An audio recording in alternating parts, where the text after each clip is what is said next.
एक समय की बात है। एक गांव में एक लड़का नामक रामू रहता था। रामू के पास एक प्यारा सा कुत्ता था जिसका नाम टॉमी था। टॉमी एक बहुत बड़ा और ताकतवर कुत्ता था, लेकिन उसका दिल बहुत ही कोमल था।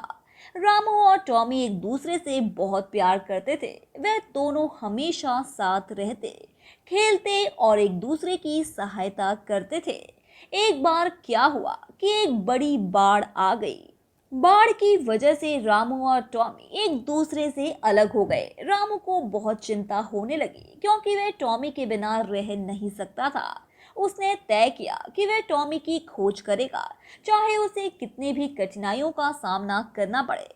रामू ने अपनी यात्रा शुरू की और उसने हर जगह टॉमी की खोज की। उसने पहाड़ों, जंगलों, नदियों को पार किया, लेकिन उसे टॉमी नहीं मिला। लेकिन रामू ने हार नहीं मानी और वह अपनी खोज जारी रखा। एक दिन जब रामू एक जंगल में था, उसने देखा कि एक बड़ा शेर उसकी तरफ बढ़ रहा है। वह डर गया, लेकिन उसके पास कहीं भागने का रास्ता नहीं था। अचानक वहां से एक बड़ा कुत्ता आया और शेर को भगा दिया।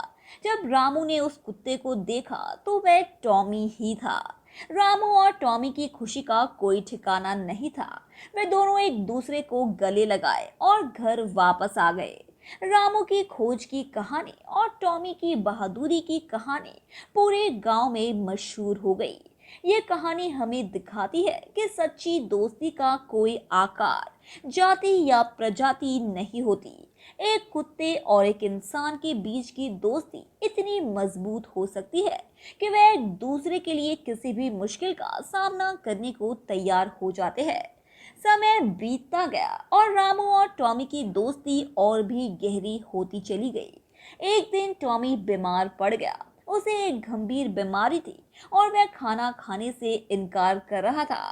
रामू ने उसे देखकर बहुत चिंतित हुआ और उसे गांव के वैद्य के पास ले गया।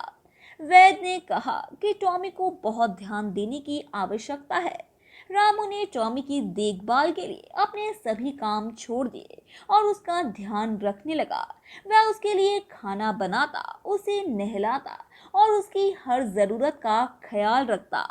कुछ समय बाद टॉमी ठीक हो गया। रामू और टॉमी फिर से अपने पुराने दिनों की तरह खेलने लगे। उनकी दोस्ती की कहानी का सबक ये है कि सच्चे दोस्त हमेशा एक दूसरे के लिए वहां होते हैं, चाहे अच्छे समय हो या बुरे। उन्हें फर्क नहीं पड़ता कि वह किस प्रजाति, जाति या आकार के हैं। दोस्ती के लिए सिर्फ प्यार और सम्मान की जरूरत होती है। ये कहानी हमें दोस्ती, प्यार और समर्पण की शिक्षा देती है। इसके अलावा ये हमें ये भी दिखाती है कि हमें अपने दोस्तों की देखभाल करनी चाहिए, खासकर उनके कठिन समय में।